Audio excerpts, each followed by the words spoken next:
I have just collected some fresh data of the comet Lemmon and using this telescope, the RedCat51 WIFD model, and I am thrilled to show you guys how I processed my images. So I have two challenges here, and the first challenge is that I live in a Bortle 9 location, meaning I live in a highly light polluted area in the middle of Stockholm. It's the biggest capital of the biggest capital is the biggest city of Northern Europe. So yeah, needless to say, I am struggling a lot with light pollution, and you guys are going to see that in my images as well. And the other challenge that I have with this comet is that I actually didn't have the color camera on the telescope that night. I had my monochrome camera, meaning that I have to take 4 different images using 4 different filters to be able to set them together into a full color image. So on top of that, to add further complexity, there is also a galaxy in that image, M63. And I wanted that galaxy to be in the frame, so I've actually created 4 additional images with the galaxy in mind. So I have 4 images, LRGB images, to create the comet image. I have 4 images to create the stars, and I have 4 to create the M63 galaxy. Now, I have also added the data in the description below. There's a link to my webpage, gediastro.com. So there's just a zip archive. You could just download it and you will get these 12 image files where you can just play around with them yourselves and give it a go. And if you do, don't forget to write a comment or a comment. Write a comment in the comment section telling me that there is your version is up somewhere. I would like to see it. If it's on Instagram or TikTok, wherever, I'm everywhere. And of course, if you like this video, not yet, but maybe you will like it, don't forget to give it a like. And if you want to see more of my videos photographing astrophotography out in the fields, astrophotography out in my balcony, or edit videos or gear videos, everything about astrophotography, basically, don't forget to subscribe. And let's go to the computer and dive into the edit process now, shall we? As I mentioned, this is my 12 images that are in the zip archive in the description. Just click on the link and you will start downloading them directly. It's a zip file, not a virus. And you will have your comet images LRGB, and you will have your stars LRGB, and you will have the galaxy LRGB. Now, mind you, the comet and the galaxies are not stretched, so you will have a gray image like this, and for the galaxy you will also have a gray image, but for the stars they are already stretched, so you will have your finished stars like this, like so. So at this point, if you're just going to do the easy version, I can just take the stars, take the luminance, the red, green, and blue, and hit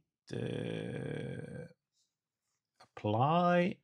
That should actually give me a finished LRGB stars image, much like so. Now this is a bit weird. What have I done wrong? Can it be that I haven't stretched them? Oh, maybe they aren't stretched at all. They are. I just forgot to reset the stretch.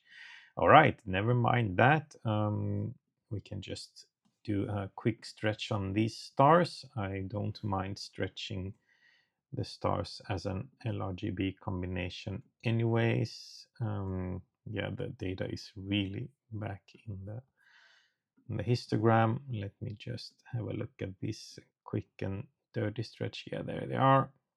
So I'm just going to usually go by 0.39 on that, and then I just hit apply a few times. So yeah, until I get basically the right amount of stars that I like in the photograph. So somewhere around there, I'm seeing that the brighter stars are actually getting a bit too bright. So I'm going to start protecting them so they don't get too bright. So I'm gonna go like that. Again, 039, and you can see that the brighter stars aren't affected as much as the other stars. So I think somewhere around there, maybe a bit too much. So I think somewhere around here is a good stars image. Could have been a bit too much, but yeah, I think they're good enough. So I'm just going to name these stars and put it there for now. All right, so let's have a look at the comet, shall we? No, that's not gonna work. So LRGB comet, and we just tile the windows so I can have them next to each other, and you can actually see the core of the comet there. Now, mind you, this is Bortle 9 data, so they're not going to look perfect. But let's start off with stretching, and I usually like to start with the reds for some reason. Let's go to screen transfer function and nuke it. Oh yeah, there it is. Look at that ugly data. Not that good, right? And you can still see some stars in there, but that's okay. It doesn't bother me that much. Now I wonder why they turned up so ugly. Is it because they are already blur exterminated and noise exterminated? I think so. So I'm gonna skip blur extermination and noise extermination because I think they're already there. And let's go to the luminance and do some stretching. First off, setting a new black point, like so. Going to that one, somewhere around there. Note stretch point. I wanted to black point, like so. Just basically pushing the data back, like so, and then same thing on the last filter. So now I am going to stretch the luminance here first. No, I'm going to stretch the red first. And I'm just setting the stretch point smack in the middle and looking at the data. A quick look at the data like this just to see that everything looks fine, seems to be working. And then 350 is a good approximation here.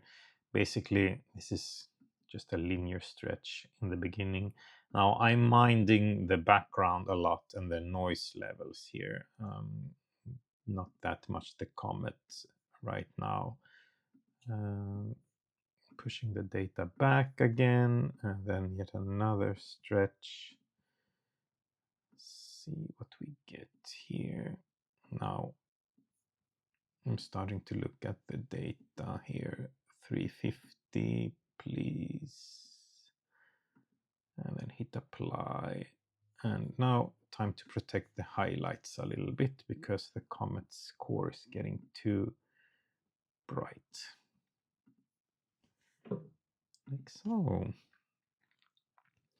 All right, and then finally I'm just going to push the histogram back to get a darker image. Maybe one more. Now you can see that I'm not pushing too hard. That is because I have a light polluted area and I also have a lot of noise in that image. But you can start to see the red here. This one is actually producing a decent image. You can see the tail here, and it's going outwards here somehow. There is some residual artifacts from the stars. The star extermination hasn't done its complete job, and there's also a double galaxy here, and that is because I stacked two different sessions, or I took one session for 1 hour, and then I started a new session for another hour the day after. So that is why you have them double like that. RGB. Let's go for the green then and do the same thing there. Now let's go to general hyperbolic stretch, going up to 111 just to find the stretch point here.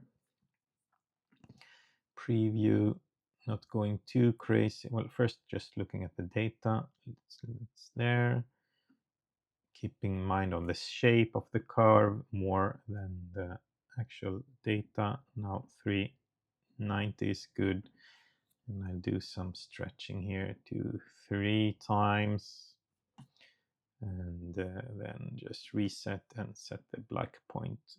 Push the histogram back again, like so. And then one more time.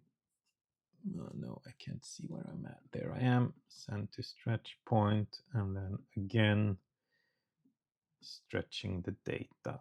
And this time I'm just gonna do once, and then I'm starting to protect the highlights here for the core so it doesn't get burned out too much.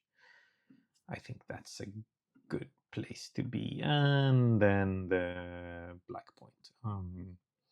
Going to linear mode, just making sure that I'm not clipping the data here, so I'm not destroying the image. One more time, linear. And now the background, I'm trying to match the background with the red background, which I can see a little bit here in the corner. And that should be good enough, because I will adjust that balance later on, but it's a good idea to keep it somewhat aligned. And then this one, send to stretch point. Look at it. Let's just push it too hard. Yeah, there it is. And then a reasonable amount of stretching, 350. 1, 2, 3 times is a good start. I'm just going to set a new black point, pushing the histogram back, and then an additional send to stretch point, and then a little bit more here, 350. Push it, and then protect the highlights a little bit so I don't destroy the core. And that should do it. And then finally, I'm just going to set the new background level to dark, somewhere around there. Maybe I could stretch the blue one more time, but no, I'm gonna stretch the image one additional time later on. So just matching the backgrounds that I'm looking at from beside it. I see this one turned a little bit too black now. Maybe I'm just going to undo that. So here we are. And then finally the luminance level. Now the luminance is often the most fun data, but it's also the most light polluted data. Preview and just push it. Yeah, see, now this is light pollution. Now that's just not good. But we're not pushing it that hard. 390, and we're gonna push it 1, 2 times. Oh, 3 times. It's the charm. And then we're just setting the new black point again, pushing the histogram as far to the left as possible without killing any data. Smack in the middle again, stretch point. somewhere around there. Now I feel that the core is already too bright here, so I'm going to immediately start protecting that for one additional stretch. Like so. And then finally, can I do it from here? I can do it from here. Look at that. Linear center black point. So, and then I think I'm going to put the black point just a tad more because the other backgrounds are darker, somewhere around there. So here we are, pretty decent. I think it's too dark again. So, all right, we have them. Let's just combine them now and see what we get. The luminance, the red, the green, and the blue, and then apply. We should get a nice color image of the comet filled with artifacts. You can see that Star Extermination has done a decent job in removing the stars, but I'm still getting a lot of star trails here. This is the galaxy, but look at the comet. Pretty good, eh? It's a bit too red, I think. So let me adjust this. But there's also a lot of light pollution. You can see the reds here. So, oh, not that one. In order to tackle the color balance, I usually go to stretching again, and I'm just looking at the curve, and you can see that the red and the green are pretty aligned, but the blue is way back. So this is the black point. So I'm just going to go for the, I need to put the peaks on top of each other. So I'm going to go to the green here, and it needs to move to the left. So I'm putting it to linear mode, and let's just start pushing it back. So somewhere around there is a good place to be. And then I'm going to do the same thing for the red, and you can see that the image is better now. Let's go to the red and tone down the red a little bit as well. Linear, and pull it back a little bit more. I want the peaks to align, send it to the black point and apply, and the red is a little bit better. Now the red is still a bit too dominant. I think that I actually stretched the red a bit too hard here, but I will fix that later on in Photoshop. But the peaks are now aligning, and you can see that the red is a little bit broader, which I probably stretched it a bit too much, and also there is light pollution. The light pollution is coming out as a red in my images. I will fix this in Photoshop later on, so that's not a problem for me at this point. I will also have to remove these artifacts. The background should basically be just black, which it isn't right now, but that's a Photoshop problem. So there is the comet and the stars. Now, for the sake of this video, I'm going to skip the galaxy. You can do it yourselves at home, but I don't want to make this video too long. It's just the same process. I'm going to set the black point, and I'm going to stretch the subs individually, or the stacked images individually, and I'm going to combine them into an LRGB image. So let's dive in and move on to Photoshop now that we have the stars image and the comet image. Okay, so here we are in Photoshop. We have the comet layer in the back, and then we have the stars layer in the front. Now, apparently I have done something wrong here because the stars are actually smaller than the comet image. But since this doesn't matter that much, let's just go for the aesthetic look. I'm just going to simply scale up the stars images like so, just so they can align, and then maybe put them somewhere around there. You can see that there is a comet artifact here, so I'm guessing that the comet should be around there. Let's just put some opacity on the stars layer, and I'm just going to simply put them there. You can see that this brighter stars are probably the ones causing that. And just let me just scale this down a little bit just to align them a bit more. But yeah, that's a bit of bad data. I'm sorry about that, but as I mentioned, it doesn't really matter. So first off, let me just clone out these artifacts here by simply using the clone stamp tool with a very small size here, and just remove these artifacts here because they are not pretty. These are not stars, mind you. I will probably end up with a lot of weirdness in my images, but that's what it is. And then just quickly do the same thing on this comet image, because it's well, I need to remove these artifacts. So just cloning them out, because the dark background should simply be dark and not spotty or anything else.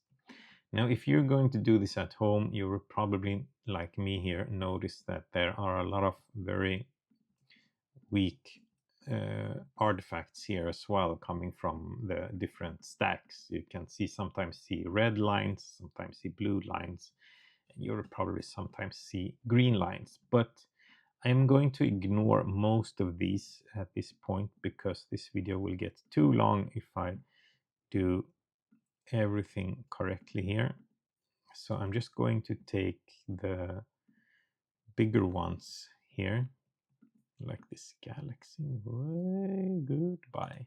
So now this data isn't any longer scientifically correct. Of course, this is cloned, but what can you do? Doesn't look that bad anyways. Oh, now you can see that there's a small artifact there, and I don't like that at all. I'm going to clone that one out like so. Hey, come on now. And then again, this is mostly the halo here, so it doesn't really matter that much. So, did we have anything else? Oh, now look at this beauty, right? How pretty isn't that? Now, it's a bit too red, right? Remember, I had a bit too much red on it, so I'm going to go to camera raw, and I'm going to see if I can adjust the redness a little bit, like probably remove it a little bit. I'm just going to bump up the saturation, and then the saturation on the red is also going to be tackled. Now it's more of an orange glow than red. So let me just tackle that a little bit like so, and then the red for the light pollution. So somewhere around here is a good place to go. Putting it a little bit more towards the grays, to the greens. It's going to create a bit more grayish tone, and okay on that one. Now the light pollution. I can simply just put the stars here, put them in screen mode, and voila, you will have a pretty decent comet. But the background is still not good.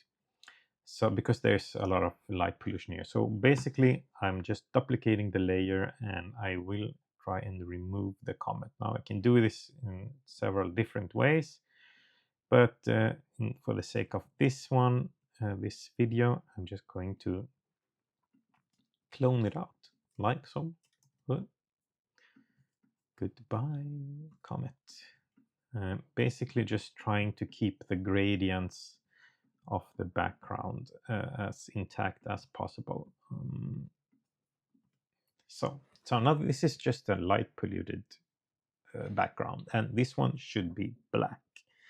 So by putting it to subtract mode, I'm actually removing all of the background without affecting the comet that much. But this is way too hard, so I'm going to put some background back so the comet's tail will appear without affecting, putting too much light pollution back. So somewhere around there is a good place to be. So now I would really like to stretch this image a little bit more, but I want to stretch this image, not this image. So I'm just going to create a new layer based on these two layers, and these ones are now can simply be grouped into old or something. They're not used anymore. This is the new layer. And let me just do a levels adjustment here. So I haven't stretched in Photoshop for quite a while, but this is the way I usually stretch. I'm just duplicating the levels layer, and then I'm removing it sometimes because it's a bit too much, right? So 3 stretches, and you can see that the comet is actually getting there. And let me just push this one back a little bit more because the light pollution is starting to come out, but yeah, somewhere around there. So this is just a quick stretch here. This is the before and the after. A little bit more details on the fainter parts of the tail here. So at this point, I would say that for the sake of this video, it's just what it's needed. Putting back the stars, and voila.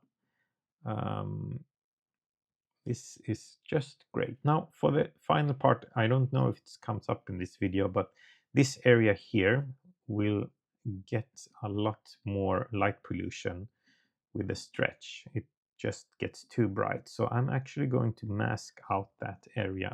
Well, I'm going to mask out that area a little bit. So I'm just going to simply use the brush tool and just say like, yeah, you don't have to stretch the background that much.